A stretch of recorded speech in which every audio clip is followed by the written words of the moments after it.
은혜를 받으며 모인 성도들 주 크신 뜻 깨닫게 하옵소서. 내 고통의 멍에를 다 벗게 되니 날 구속하신 이름 찬양하리.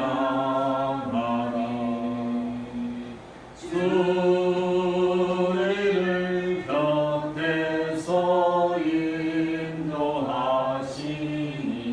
그 거룩한 나라가 이루어지네.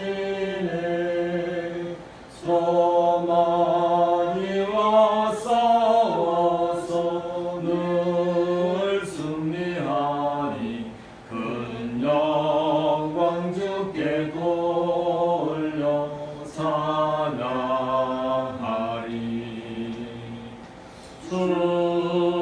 우리의 방패와 창건 되시니 나 승리의 주님을 따릅니다. 큰 환난을 당할 때 늘 도우시니 승전과 높이 돌려 찬양하리. 아멘.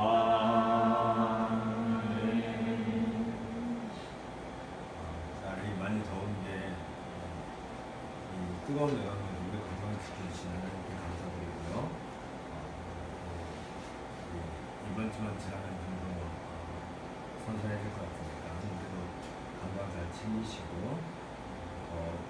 하나님 말씀을 배우고 연구하는 일에 우리가 더 예진이가 되겠습니다. 같이 묵상 기도하겠습니다.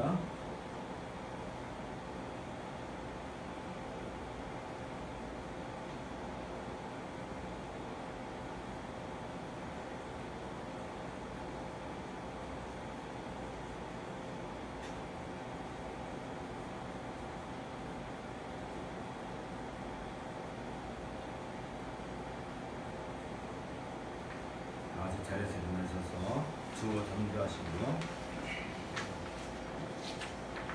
1장 정상하겠습니다.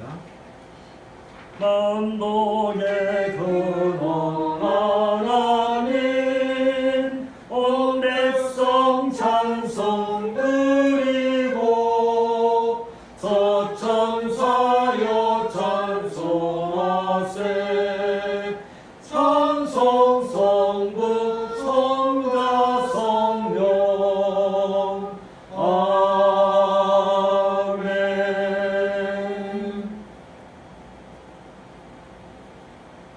우리 마음을 주님께 들어올려 함께 고백합시다.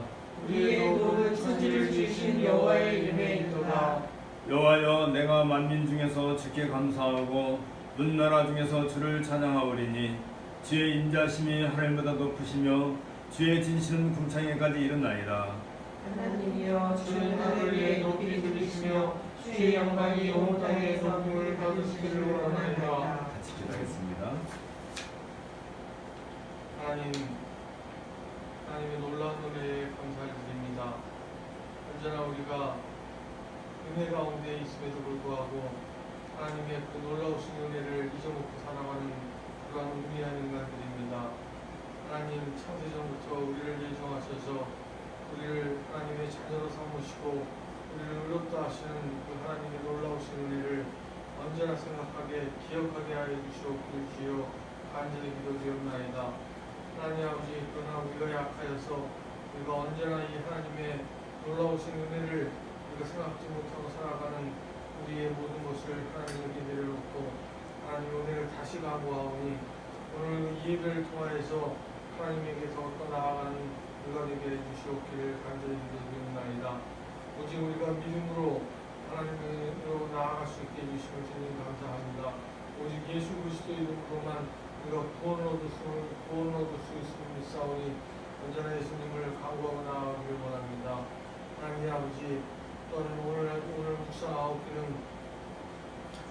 그 풍랑 가운데 그 제약이 두려워하고 떨 때에도 하나님 아버지 모든 것을 자신감을 가지고 하나님 그 골무에서 잠을 자던 우리 예수 그리스도의 그 모습을 생각할 때 얼마나 예수님께서는 우리의 고통을 같이 당하시고 우리하고 모든 고난과 역경 가운데 우리가 함께 계심에도 불구하고 우리가 항상 두려워하는 마음으로 살아가는 우리입니다.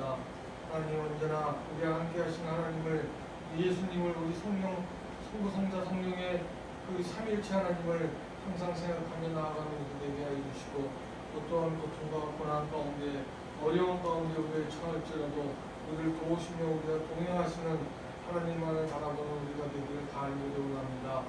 오늘도 하나님 우리를 부르셨으니 우리 모든 교회가 하나님 옆에 나아갑니다. 우리 모든 심령을 하나님에게 바칩니다.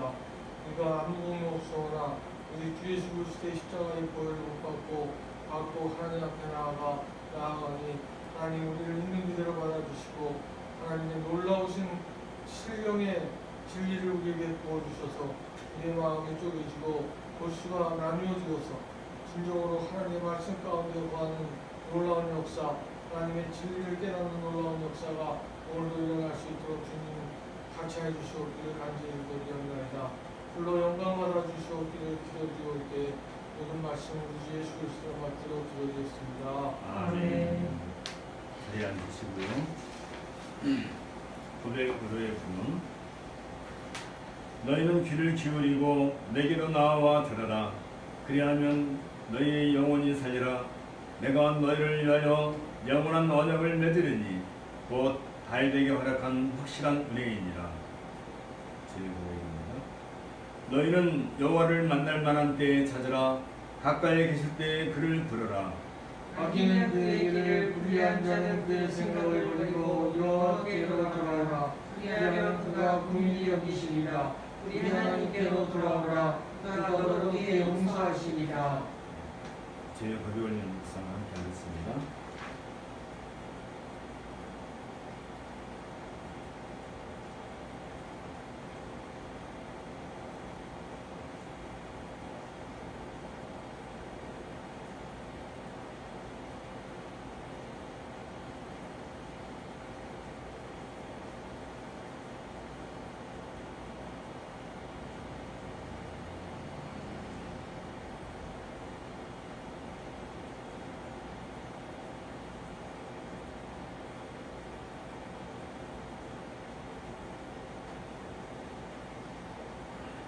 사명과 믿음입니다.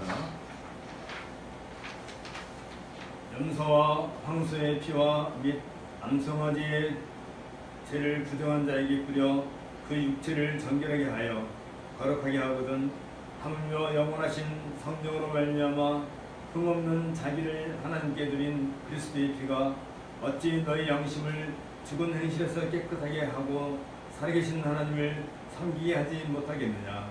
이로 말미암아 그는 새 언약을 중보자시니 이는 첫 언약 때에 범한 죄에서 성령하려고 주사 부르심을 입은 자로 하여금 영원한 기업의 약속을 얻게 하려 하십니다. 아멘. 찬송가 10장 하겠습니다.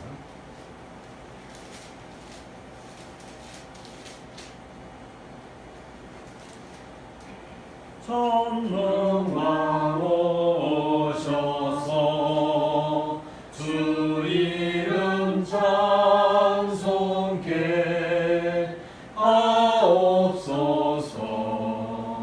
영광과 권능의 성부여 오셔서 우리를 다스려 주옵소서.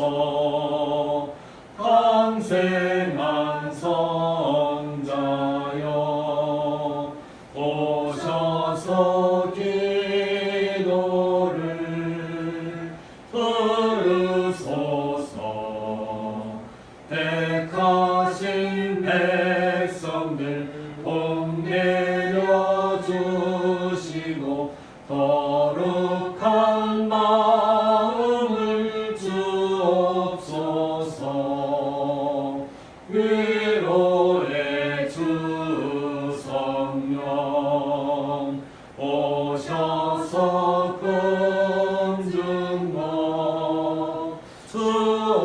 주옵소서. 전능한 주시여 각 사람 마음에서 떠나지 마시고 계시소서. 성삼위일체께 한없는 찬송을 드립니다. 존귀한 주님을 영광 중 배웠고 영원히 모시게 하옵소서. 아멘. 말씀 봉사하기 전해사요. 성경 낭독이고요. 오늘은 창세기 100장 같이 낭독하도록 하겠습니다. 하나님이 노아와 그와 함께 방주에 있는 모든 질투가 가족들을 기억하사 하나님이 바람을 땅 위에 불게 하시되 물이 줄어들었고 꿈의 샘과 하늘의 태풍이 그치고 하늘에서 비가 그치매 물이 땅에서 물러가고 점점 물러가서 150일 후에 줄어들고 일곱째 달 곧 그달 11일 날에 방주가 아랍의 산에 머물었으며 물이 점점 줄어들어 열째 달 곧 그달 초하루 날에 산들의 분위기가 불었더라. 40일이 지나서 노아가 그 방주에 네 창문을 열고 까마귀를 내었는데 까마귀가 물이 땅에서 마른 뒤까지 날아 왕래하였더라. 그가 또 비둘기를 내놓아 지면에서 물이 줄어들었는지를 알고자 하되 온 지면에 물이 있으므로 비둘기가 발 붙일 곳을 찾지 못하고 방주로 돌아와 그에게로 오는지라. 그가 손을 내밀어 방주 안 자기에게로 받아들이고 또 7일을 기다려 다시 비둘기를 방주에서 내놓으되 저녁 때에 비둘기가 그에게로 돌아왔는데 그 입에 감람나무 새 잎사귀가 있는지라. 이에 노아가 땅에 물이 줄어드는 줄을 알았으며 또 7일을 기다려 비둘기를 내놓으되 다시는 그에게로 돌아오지 아니하였더라. 600일 년 첫째 달 곧 그달 초하루 날에 땅 위에서 물이 거친지라. 노아가 방주 뚜껑을 젖히고 본즉 지면에서 물이 거쳤더니 둘째 달 21일 날에 땅이 말랐더라. 하나님이 노아에게 말씀하셔 이르시되 너는 내 아내와 내 아들들과 네 며느리들과 함께 방주에서 나오고 너와 함께한 모든 혈육되는 생물 곧 새와 가축과 땅에 드는 모든 것을 다 이끌어내었다. 이것들이 땅에서 생육하고 땅에서 번성하리라 하시매 노아가 그 아들들과 그의 아내와 그 며느리들과 함께 나왔고 땅 위에 동물 그 모든 짐승과 모든 기는 것과 모든 새도 그 종류대로 방주에서 나왔더라.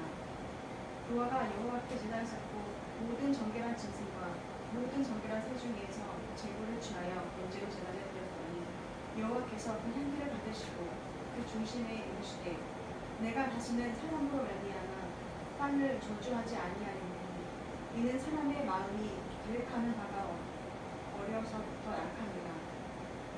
내가 전에 행한 것 같이 모든 생물을 다시 멸하지 아니하리니 땅에 있는 동안에는 심음과 어둠과 추위가 더위가 여름과 겨울과 밤과 낮은 쉬지 아니하리니.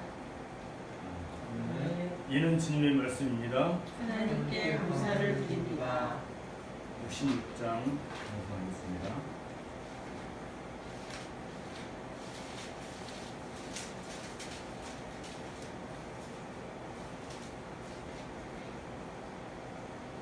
다 감사 드릴세 온 마음을 주께 바쳐 그 섭리 놀라워 온 세상 기뻐하네. 옛부터 주신 복 한없는 그 사랑 선 되시네 이제와 영원히 사랑의 하나님 언제나 함께 계셔 기쁨과 평화에 복 내려 주옵소서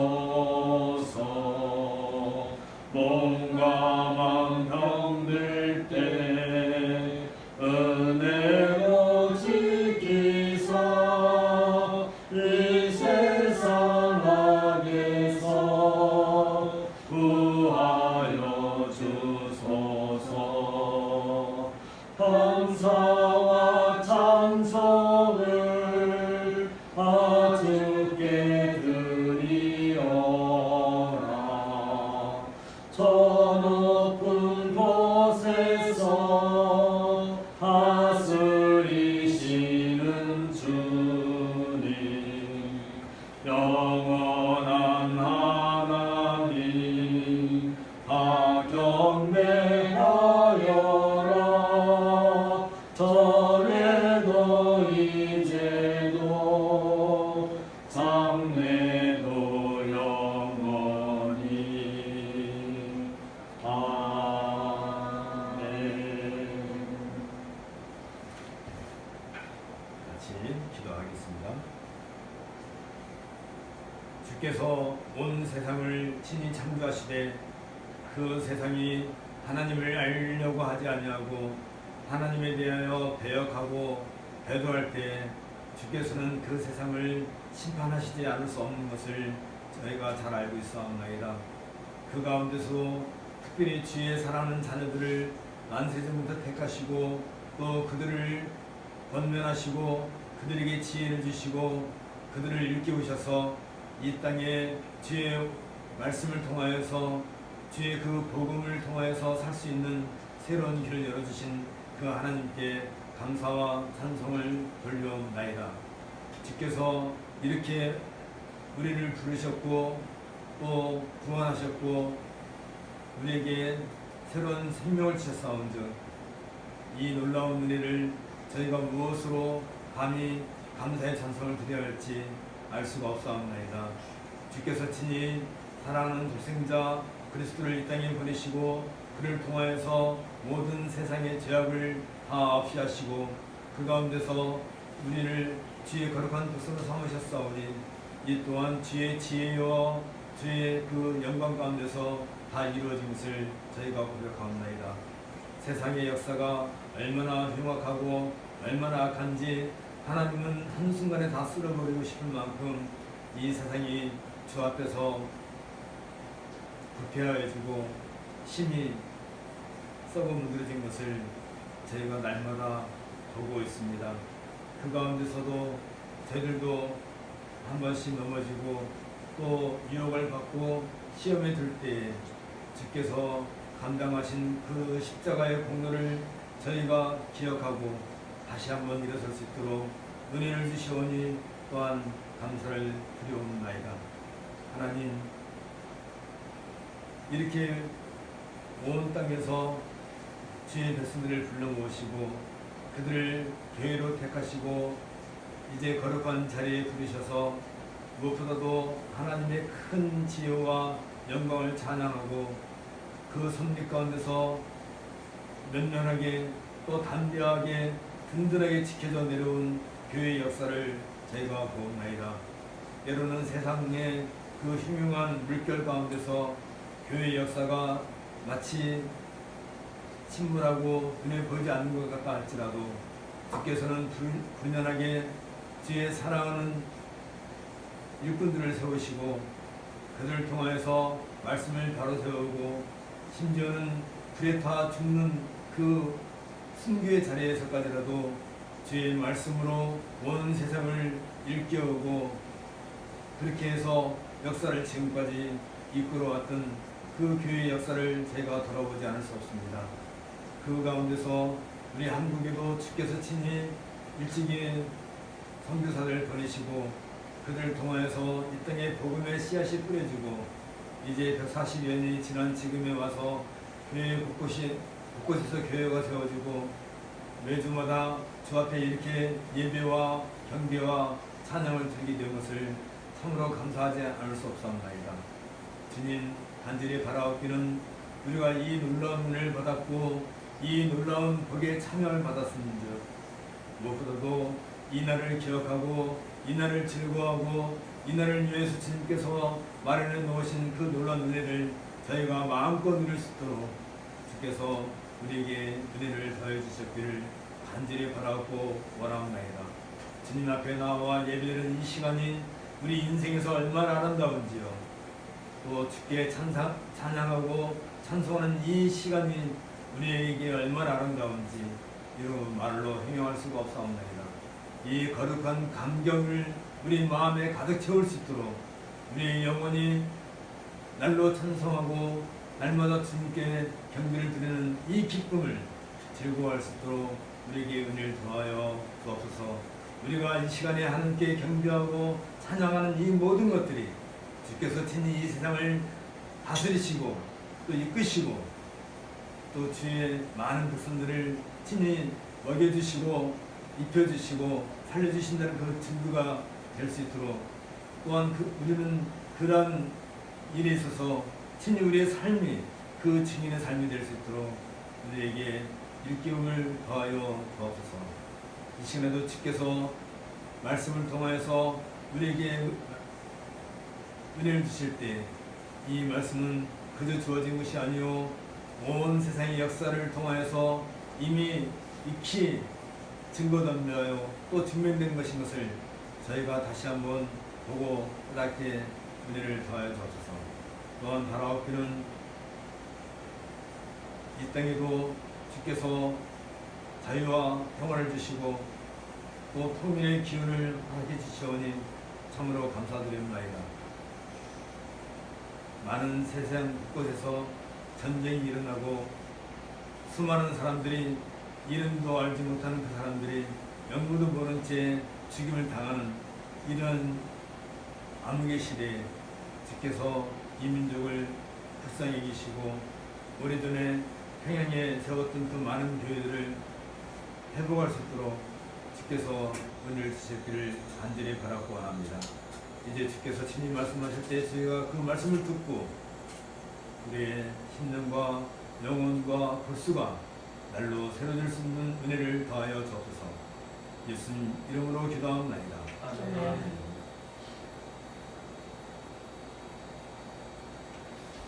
오늘은 로마서 9장 말씀을 통해서 하나님의 구원 계획과 새 이스라엘이라는 제목으로 말씀을 들어가겠습니다. 로마서 9장을 먼저 낭독하도록 하겠습니다. 내가 그리스도 안에서 천하를 하고 거짓말을 아니한다. 나에게 큰 근심이 있는 것과 마음에 그치지 않는 고통이 있는 것을 내 양심이 성령 안에서 나와 보고 증언하니 나의 형제여 곧 고르게 친척을 위하여 내 자신이 저주를 받아 그리스도에게서 끊어질지라도 원하노라. 그들은 이스라엘 사람이라 그들에게는 양자님과 영광과 연합됨과 율법을 세우신 것과 예배와 약속들이 있고 조상들로 그들의 것이요 육신으로 하면 그리스도가 그들에게서 나왔으니 그는 만물 위에 계셔서 세세의 찬양을 받으실 하나님이십니다. 그러나 하나님의 말씀이 폐해하신 것 같지 않으나 이스라엘에게서 난 그들이 다 이스라엘이 아니요 또한 아브라함의 씨가 다 그의 자녀가 아니라 오직 이삭으로 태어난 자라야 내 씨라 불리우리라 하셨으니 곧 이제 자녀가 하나님의 자녀가 아니요 오직 약속의 자녀가 씨로 담긴 죄를 받으리라. 약속의 말씀은 이것이니 막 영년 이때에 내가 이르리니 사라에게 아들이 있으리라 하십니다. 뿐 아니라 또한 이브라가 조상 이삭 한 사람으로 말미암아 임신하는데 그 자식들이 아직 나지도 아니하고 무슨 선이나 악을 행하지 아니한 데에 택하심을 받아라 이는 하나님의 뜻을 행위로 말미암지 않고 오직 부르시는 이로 말미암아 소개하려 하사 이브라에게 이르시되 큰 자가 어린 자를 섬기리라 하셨으니 기록된 바 내가 야곱을 사랑하고 에서는 미워하였다 하신 것 같으니라. 그런즉 우리가 무슨 말을 하고 하나님께 그리가 있느냐? 그럴 수 없느니라. 모세에게 이르시되 내가 긍휼히 여길 자를 긍휼히 여기시고 불쌍히 여길 자를 불쌍히 여기리라 하셨으니 그런즉 원하는 자를 말미암음도 아니요 다른 각질하는 자를 말미암음도 아니요 오직 긍휼히 여기신 하나님의 말씀 하나님의 말미암음이니라.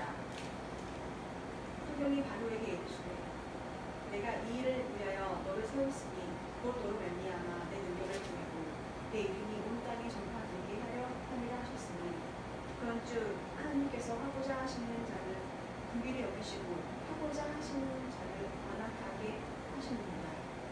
또 내가 내게 말하기를 그리하면 하나님이 어찌하여 허물 하시느냐 누가 그 뜻을 부족하느냐 하리니 이 사람아 내가 누구이기에 감히 하나님께 반문하느냐 지음을 받은 무왕이 지은 자에게 어찌 나를 이같이 만들었느냐 하겠느냐. 토기장이가 진흙 한 덩이로 하나는 비히 쓸 그릇을 하나는 천이 쓸 그릇을 만들 권한이 있느냐. 만일 하나님이 그 진노를 보이시고 그의 능력을 알게 하고자 하사 멸하기로 준비된 진노의 그릇을 오래 참으신 분이 받는 것이고 또한 영광 받기로 예배하신 바 긍휼의 그릇에 대하여 그 영광의 풍성함을 알게 하고자 하셨을지라도 무슨 말을 하리까. 이 그릇은 우리니 곧 유대인 중에서뿐 아니라 이방인 중에도 그것이니라. 호세아에 그리고 이르기를 내가 내 백성 아닌 자를 내 백성이라 사랑하지 아니한 자를 사랑한 자라 부르리라.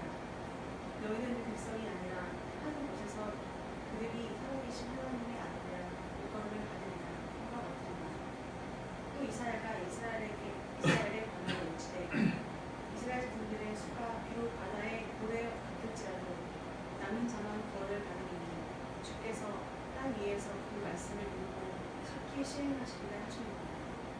또한 이사야가 미리 말한 바 만일 만군의 주께서 우리에게 씨를 남겨두지 아니하셨더라면 우리가 소돔과 같이 되고 고라와 같았으리로다 할 것 같으니라. 그런즉 우리가 무슨 말을 하리요.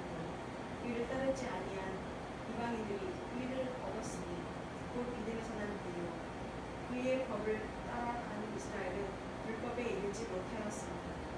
어찌 그러하느냐. 이는 그들이 믿음을 의지하지 않고 힘을 의지함이라 부딪힐 돌에 부딪혔느니라.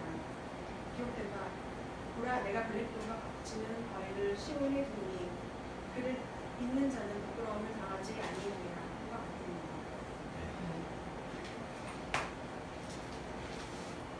우리가 로마서 1장에서부터 8장까지 이미 공부한 것처럼 바울은 이 로마서 전반부에서 아담의 후손들인 인류가 보편적인 죄성에 빠져 있다는 것을 이미 밝힌 바가 있습니다.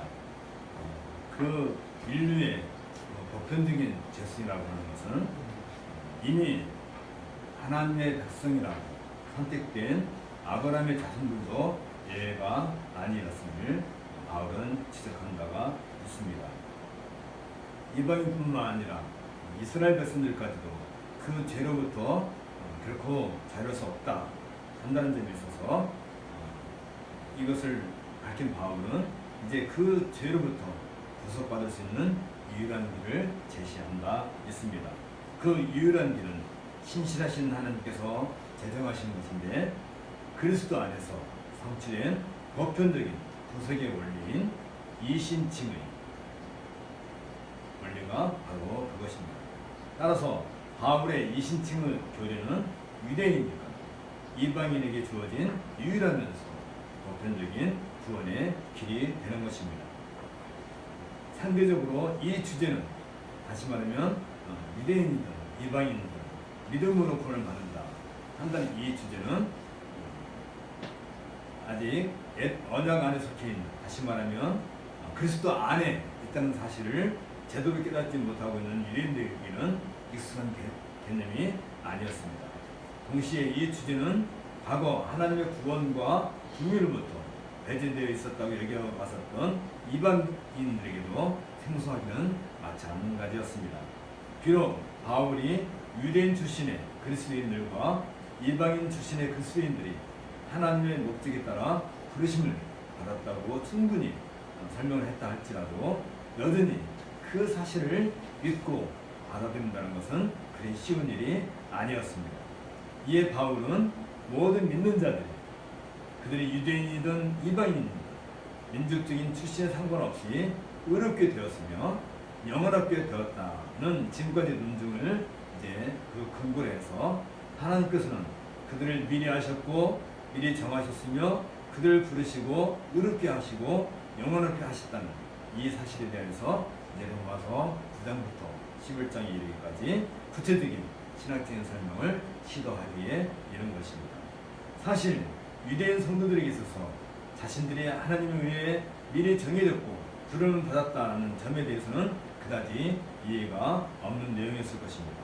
그러나 바울은 이스라엘의 실패와 더불어 어떻게 이방인들이 믿음과 구원에 이르게 되었는가에 대해서는 모두가 납득할 수 있는 논증이 필요하다는 부담을 느꼈을 것입니다. 유대인들이 복음을 거부하는 것과 이방인들이 하나님의 백성으로 부름을 받게 된 것이 과연 하나님께서 미리 정하신 계획과 관련이 있는가를 바울은 설명할 필요가 있었던 것입니다. 이 내용은 앞서 언급했던 것으로 바울은 모든 이방인들 가운데서 택하신 자들을 하나님께서 부르셨다는 그 사실과 상대적으로 유대인들의 강팍함과 불신으로 말미암아 하나님으로부터 버림받았다는 점에 대해서 지적한 바가 있었습니다. 그러나 이 내용은 다시 말하면 이방인들이 구원을 받고 유대인들이 버림받았다는 이 사실은 하나님께서 과거 이스라엘을 부르시고 그들에게 언약을 제정하신 이스라엘의 특별한 위치는 어떻게 되는가 하는 그런 의문을 가지게 만들었을 것입니다. 나아가서 역사적 이스라엘이 다시 말하면 유대인들이 아브라함 언약의 수혜자라 한다면 그리고 새롭게 선택된 다혈종 사람들을 위해 그 이스라엘이 거부되었다면 하나님의 신실성과 신뢰성을 배격하는 것이 아닌가 하는 문제가 야기될 수 있었던 것입니다. 따라서 바울은 하나님의 말씀은 배울 수 없으며 하나님께는 어떤 불의라도 있을 수 없다는 점에서 이 문제의 해답을 제시하려고 하는 것입니다. 이 사실을 바탕으로 바울은 그리스도 안에서 새로운 질서의 세계가 펼쳐지게 됨으로써 유대인과 이방인이 혈통과 상관없이 하나님 앞에서 동등하게 선택되었다는 사실을 입증하기 위해서 하나님의 자유, 다시 말하면 하나님의 주권적인 선택에 대한 구체적인 논증을 이제 로마서 9장에서 전개시켜 나가고 있습니다. 바울은 이방인과 구별된 유대인의 특권을 먼저 열거한 후에 하나님께서 구원하실 자를 선택하시는 주권이 있다는 것을 강조합니다. 그리고 이어서 유대인과 이방인에 대한 하나님의 선택이 역사 속에서 어떻게 적용되는가를 구약의 계시를 통해서 증명하고 난 후에 보편적인 구원의 원리로서 믿음만이 유일한 구원의 방편이라는 사실을 차례대로 논증해 나가고 있는 것입니다. 유대인들이 열심히 의를 추구하고 있음에도 불구하고 또한 많은 특권을 누리고 있었음에도 불구하고 여전히 의를 얻지 못하고 있다는 사실을 말미암아 바울은 동족들에게 대해 큰 연민을 느끼지 않을 수 없었을 것입니다. 이에 바울은 유대인들이 누린 특권을 열거함으로써 먼저 유대인들의 정체성에 대한 진단을 유도하고 있습니다. 유대인들은 누구인가? 그들은 하나님의 아들로 선택된 특별한 은혜를 받았습니다. 이스라엘은 내 아들 장자라 라고 호세에서 하나님께서 친히 말씀하셨습니다. 또한 나는 이스라엘의 아비라고 하나님은 말씀하셨습니다. 그들은 하나님의 인재를 친히 목격하고 또 그 특권을 누렸던 민족이었습니다. 이스라엘은 하나님의 영광이 성막에 가득함을 자기들 두 눈으로 똑똑히 보았고 그 후에는 성전에 가득함을 친히 보았던 은혜를 누렸던 사람들입니다. 그들에게는 언약들이 주어졌습니다. 특별히 아브라함과 맺으신 언약이 있고 모세와 다윗에게 주어진 약속들이 있었습니다. 또한 하나님의 음성으로 말씀하시고 직접 손으로 새겨 쓰신 독특한 두 돌비를 비롯해서 신에선 언약과 그 안에 담긴 율법을 그들은 가진 바 있습니다. 이 신에선 언약에 따라 그들이 하나님께 드린 예배는 제사장과 희생 제사들에 대한 규정된 모든 조항들로 구성되어 있었습니다. 또한 하나님의 선지자와 제사장과 왕으로서 그리스도가 그들에게 오실 것이라는 그런 약속을 가지고 있었던 것입니다. 아브라함과 이삭과 야곱뿐 아니라 12지파의 조상들과 모세, 여호수아, 사무엘, 다윗과 같은 위대한 조상들도 그들은 가지고 있었습니다. 뿐만 아니라 육신으로 하면 그리스도가 그들의 혈통을 통해 태어나셨습니다. 무엇보다도 중요한 것은 인간적인 혈통을 입고 이 세상에 오신 그 그리스도는 유대인이셨으며 동시에 모든 만물 위에 계신 분이었으며 그분이 곧 본질상 하나님이셨고 세세의 찬송을 받으실 바로 그분이었던 것입니다.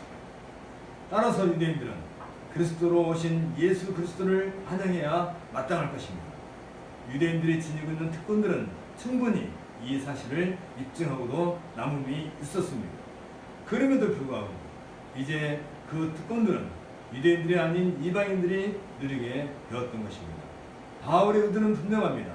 그리스도는 유대인의 혈통을 통해 나오지만 만유 위에 뛰어나신 영원히 찬송받으실 하나님이시기 때문에 이것은 그리스도가 유대인의 하나님이며 동시에 이방인의 하나님도 되신다는 사실을 강조해 주고 있는 것입니다. 곧 그리스도는 유대인과 이방인을 위한 그리스도라는 사실이 바울은 여기서 강조되고 있는 것입니다.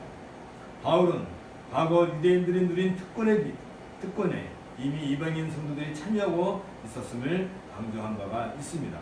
바울은 갈라디아 교회들에게 그들이 그리스도 안에서 아들의 온전한 권리를 가진다고 편지한 바도 있습니다.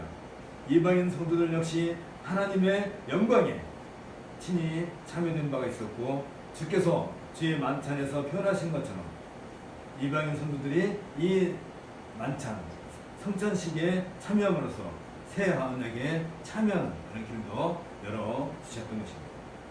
바울은 이방인들이 본래 율법을 가지고 있지 않았지만 본성적으로 율법의 요구들을 행하고 있었던 것에 반해서 유대인들은 율법을 가지고 있었음에도 불구하고 율법을 지키지 않았다고 이렇게 지적하는 바가 있습니다. 바울은 이방인 성도들 역시 약속의 자녀이며 아브라함의 후손인 것을 의심하지 않았던 것입니다. 갈라디아서 3장 29절에 이방인들을 가리켜서 너희가 그리스도께 속한 자면 곧 아브라함의 자손이요 약속대로 유업을 이을 자니라는 이러한 바울의 논지는 모든 유대인들이 그들에게 주어진 특권의 실제를 다 누리지 못하고 있는 반면에 많은 이방인 성도들이 그 특권을 누리고 있음을 강조해 주고 있었던 것입니다. 지금까지 전개된 바울의 주장은 자연스럽게 그렇다면 하나님의 약속이 헤아려졌는가? 라는 질문을 유도할 수 있었을 것입니다. 비록 유대인들의 불신으로 말미암아 그들이 하나님의 약속으로부터 버림을 당하였지만 이것은 자칫 신실하신 하나님에 대한 불신으로 이어질 여지를 가지고 있기 때문입니다. 이에 대해 바울은 단호하게 대답합니다. 하나님의 말씀이 폐하진 것 같지 않도다 라고 그렇게 바울은 선언을 하고 있는 것입니다. 이스라엘 실패는 그들의 실패일 뿐이며 그들이 곧 하나님의 말씀이 폐하는 것을 의미하지는 않기 때문입니다. 이 사실을 입증하기 위해 바울은 하나님의 약속이 여전히 건재하고 있으며 그 약속은 하나님의 신실하심에 근거하여 지금까지 은혜를 입고 있는 이스라엘의 진정한 자손들에게 주어지고 있음을 제시하고 있는 것입니다. 이 사실은 바울이 이미 로마서 앞부분에서 언급한 바가 있습니다. 로마서 2장 28절부터 29절에 있는 것처럼 곧 육체를 따라 할례를 받은 유대인이 진정한 유대인이 아니며 성령으로 마음에 할례를 받은 자만이 진정한 유대인이라 지적이 바로 그것입니다. 따라서 이스라엘에게서 난 그들이 다 이스라엘이 아니요 라는 말 속에는 두 부류의 이스라엘, 다시 말하면 참 이스라엘 혹은 거짓 이스라엘이 존재하고 있음을 암시해 주고 있습니다.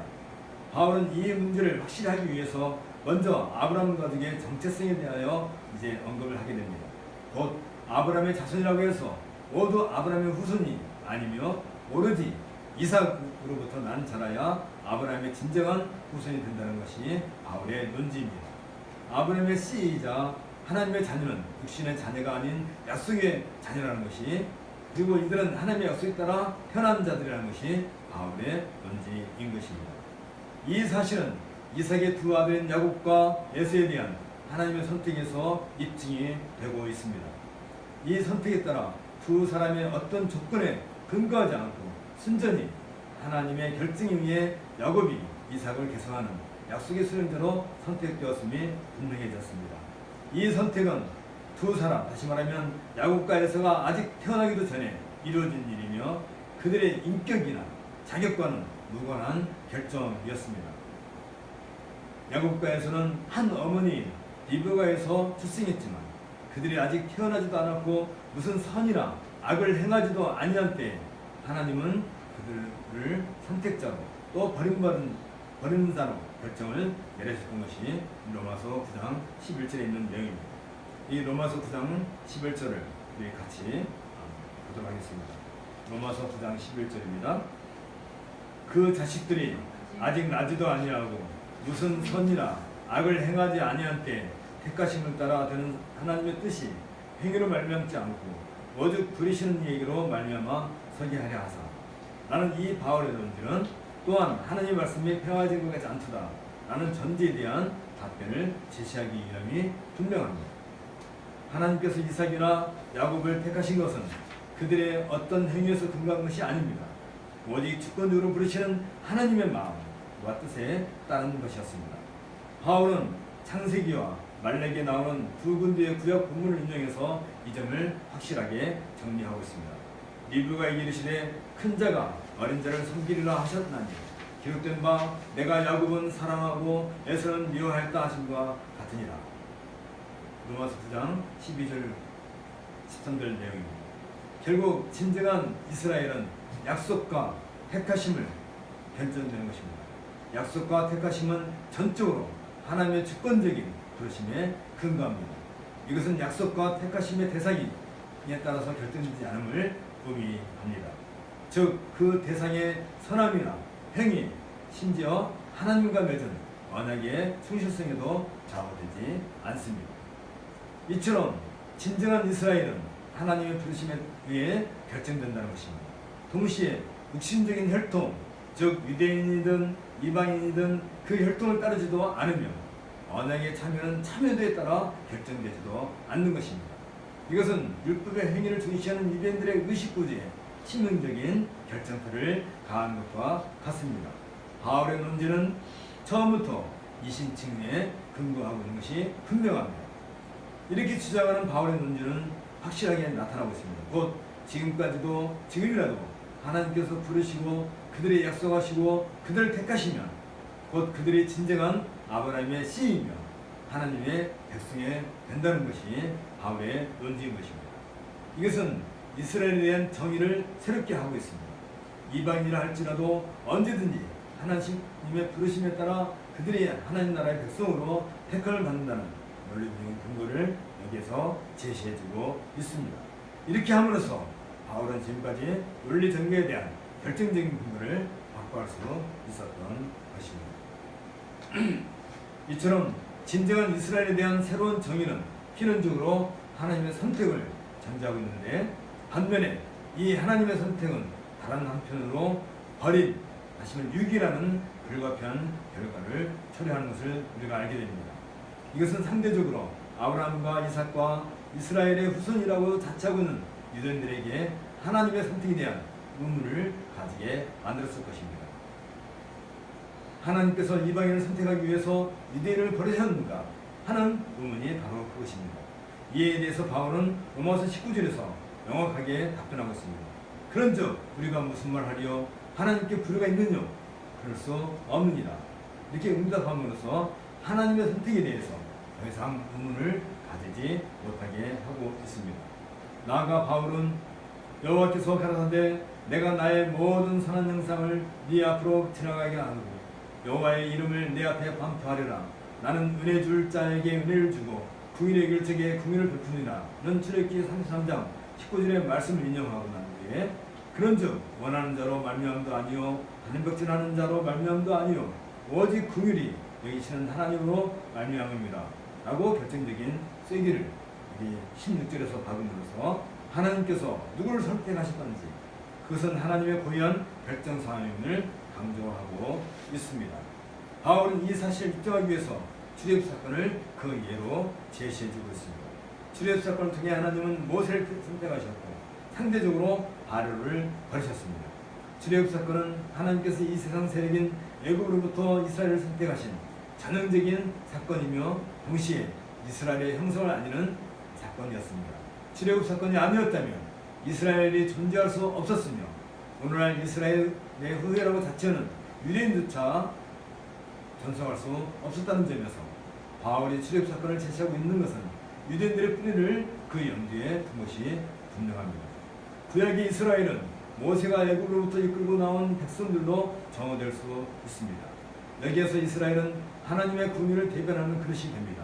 반면에 이 사실은 상대적으로 애굽의 바로와 진노의 그릇이 되도록 하나님께서 정하셨음을 암시해주고 있습니다. 따라서 하나님의 백성이라고 자처하고 있는 유대인들이라면 과거 하나님께서 이스라엘을 택하고 애굽을 버리셨다는 사실에 대해 이제 와서 이의를 제기할 수 없는 것입니다.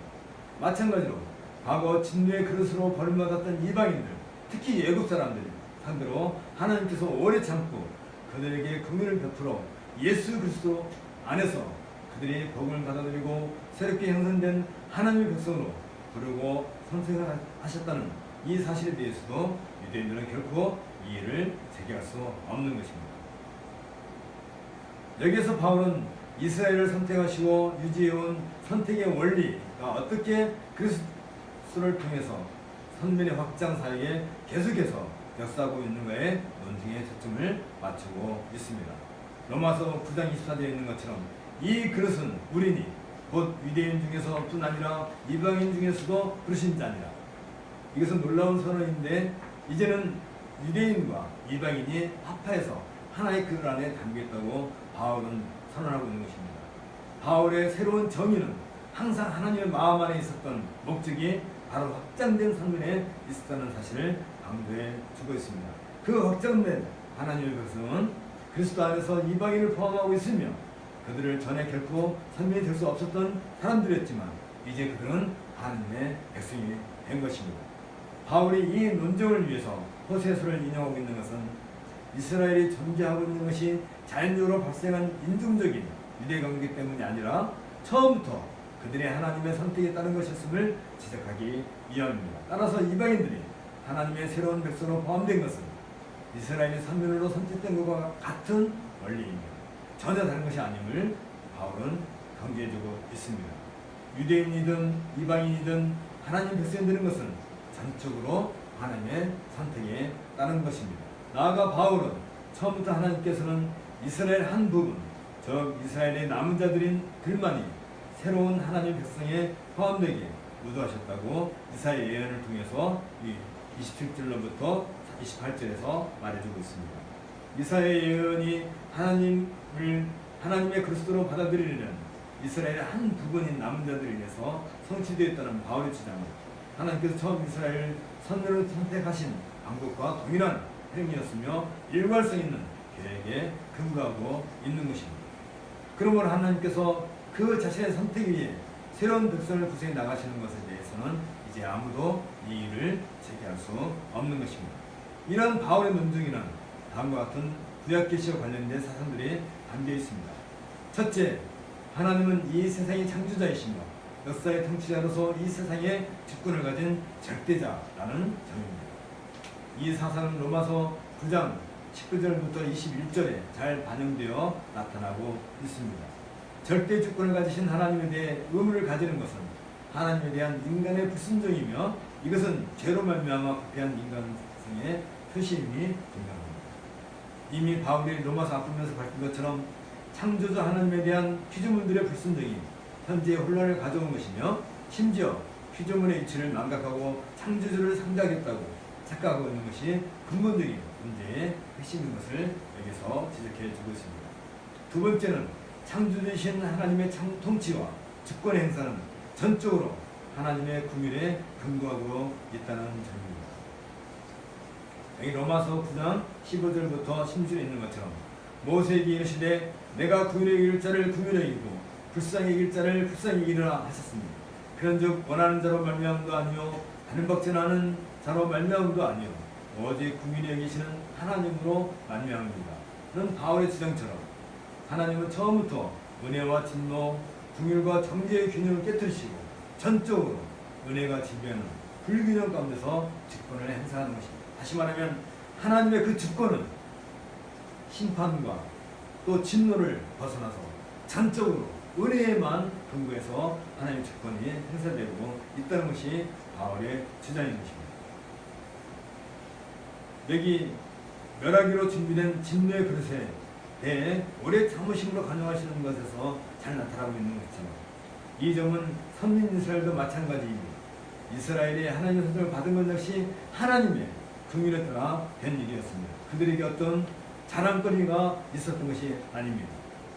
특히 출애굽 사건은 하나님께서 아브라함의 자손을 통해 온 인류에게 복을 주시겠다는 그 약속을 성취하기 위한 하나님의 긍휼에 근거한 사건이었습니다. 그리고 그 후손 가운데 그리스도 예수께서 탄생하셨고 이제는 유대인이나 이방인이나 그리스도를 믿는 모든 사람들이 구원을 얻게 되는 것입니다. 이 구원의 자리에 한때 구원으로부터 버림받았던 애굽의 후손들이 포함된다는 사실이야말로 하나님의 궁유를 보이는 극치 중에 극치인 것입니다. 셋째, 하나님의 선택과 관련해 등장하는 이스라엘의 위치는 개인적인 적용이 아니며 하나님의 구원 계획 안에 있는 이스라엘 공동체에 적용된다는 점을 우리가 깨달아야 될 것입니다. 물론 하나님께서 은혜로운 목적에 따라 계획을 진행시키는 일들은 우리 모두에게 개인적으로 중요한 사항이 아닐 수 없습니다. 그러나 구약에서도 그랬듯이 바울의 논증이 개인의 구원과 관련된 혹은 개인의 운명을 결정짓는 그런 운명 논증인 것으로 오해해서는 안 될 것입니다. 따라서 바울의 논증을 개인 구원에 대한 하나님의 예정으로 단정된다는 것은 바울의 논지를 마치 개인의 예정과 연관된 것으로 오해하게 하는 소리를 제공하는 잘못을 가져오게 하는 것입니다. 오히려 바울은 자신의 논증을 통해서 하나님의 은혜에 현중된 불균형을 말하고 있는 것입니다. 즉 하나님의 은혜를 받기에 합당치 못한 사람들에게 하나님의 은혜가 주어졌으며 하나님의 은혜는 죄보다 더 풍성하다는 것, 죄의 능력을 파괴하고 하나님의 은혜를 결식시킬 만한 것은 아무도 없다는 사실을 바울은 강조해주고 있는 것입니다. 바울이 9장 처음에 밝힌 것처럼 이제 하나님께서 새롭게 구성하실 하나님의 백성은 오직 예수 그리스도 안에서 새롭게 정비될 것입니다. 아울러 지금까지 바울이 제시하고 있던 이신 칭의와 더불어 근본적인 신앙의 진수를 얘기하고 있는 의에 대한 개인것이 새로워질 것입니다. 이 의는 남은 자로부터 멀어진 유대인들이 잃어버린 것이지만 믿음으로 그리스도를 영접한 이방인들에서 발견되어지고 있습니다. 유대인들은 율법에 의존한 잘못된 신앙 때문에 의를 잃어버렸지만 이방인들은 아브라함과 같은 믿음에 의존하여 의를 발견하게 된 것입니다. 이 모든 것이 은혜인 것입니다. 믿음은 유대인에게나 이방인에게 동등하게 열려져 있었지만 유대인들은 자기들의 잘못된 종전 열심으로 인해서 오히려 그 의를 잃어버리고 말았던 것입니다. 여기 로마서 9장 30절로부터 32절에 있는 것처럼 그런즉 우리가 무슨 말 하리요 의를 쫓지 아니한 이방인들이 의를 얻었으니 곧 믿음에서 난 의로 의의 법을 쫓아간 이스라엘은 법에 이르지 못하였으니 어찌 그리하뇨 이는 저희가 믿음에 의지하지 않고 행위에 의지함이라 부딪힐 돌에 부딪히니라는 바울의 지적은 유대인들이 버림당한 원인을 분명하게 밝혀주고 있습니다. 믿음으로 의에 이른다는 확고한 바울의 논지는 이제 모든 인류에게 보편적이며 공통적으로 주어진 구원의 참된 길, 유일한 길이 분명합니다. 이 외에 다른 길이 없다는 것은 유대인들도 이제 분명히 인식해야 될 내용인 것입니다. 그리고 믿음을 가지는 것 그 자체가 바로 하나님의 은혜이며 선택이라는 사실을 부인해서는 안 될 것입니다. 안타깝게도 유대인들은 그리스도를 상징하는 부딪히는 돌과 거치는 반석인 그 율법에 걸려 넘어지고 말았습니다. 이사야 28장 16절에 있는 것처럼 기록된 바 보라 내가 걸린 돌과 거치는 발을 시온에 두노니 그를 믿는 자는 부끄러움을 당하지 아니라 함과 같으니라 라고 이사야가 말했던 것처럼 시온과 거기에 있는 바위는 그 그리스도를 상징하는 것인데 이제 그리스도가 그들에게는 거치는 돌이 되고 그 그리스도에 의해서 그들은 무너뜨려지고 말았던 것입니다. 이 모든 일에 있어서 이제 그 다음 단계 이제 로마서 10장에서 하나님은 그것을 어떻게 해결해 나가실 것인지를 우리가 보게 될 것입니다. 함께 기도하겠습니다.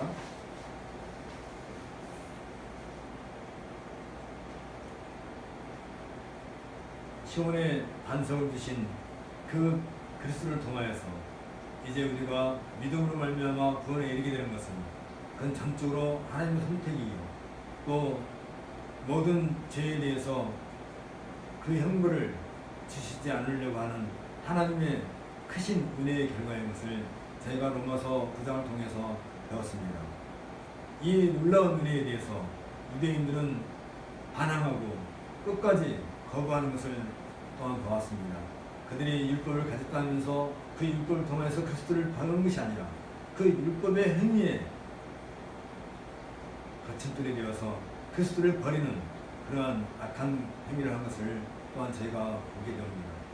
주님, 우리가 이 자리에 서게 된 것도 우리가 이렇게 하나님 말씀을 듣게 되는 것도 전적으로 하나님의 은혜에 근거한 것이고 하나님께서 만세년 전에 택하신 그 은혜에 근거한 것을 제가 배웠사오니 이제 이 놀라운 은혜로부터 제가 꺾여져 나가는 일이 없도록 이스라엘 백성들처럼 하나님에 대해서 부정하고 거치는 자들이 되지 않도록 우리에게 은혜를 더하여 주옵소서.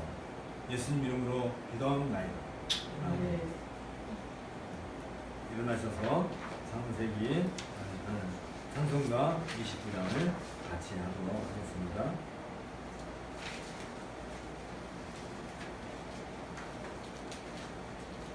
창송가 성도여 다 함께 할렐루야 아멘 주 찬양하여라 할렐루야 아멘 주 보좌 앞에서 택하신 은혜를 다 찬송하여라 할렐루야 아멘 만문을 열어라 할렐루야 아멘 온 하늘 울려라 할렐루야 아멘 인도자 되시며 친구가 되신 주 그 사랑 한없다 할렐루야 아멘 주 찬양하여라 할렐루야 아멘 찬양은 끝없다 할렐루야 아멘 거룩한 집에서 좋은 길이며 늘 찬송 부르자 할렐루야 아멘 여호와는 내게 복을 주시고 너를 지키시기를 원하며 여호와는 그의 얼굴을 내게 비추사 그 은혜 베푸시기를 원하며 여호와는 그 얼굴로 내게로 행하여 드사 평강 주시기를 원하노라. 아멘. 성령 찬송 3장 같이 하고 묵상기도하고 마칩니다. 성부와 성자 성령